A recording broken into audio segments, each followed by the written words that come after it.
Let's talk about connecting your Gmail account in Flashquotes. From the home page, you can click on the top left on your profile and go to Settings. From there, you can click on Integrations, and then you'll see Add a Google account, where you can connect one or many Google Workspace accounts to Flashquotes. Here you'll click Add Account. You'll choose your email address. You'll proceed. We'll present the services that we're connecting to hook up Flashquotes and your Google account. Continue from here, and then that will create a connection, which you'll then see immediately.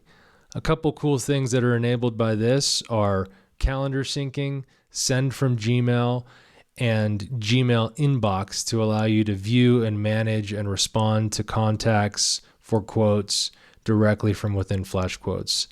Further down in this conversation and in these videos, we'll talk about how this benefits your overall sending and deliverability of quotes. And that is hooking up your Gmail account to Flashquotes.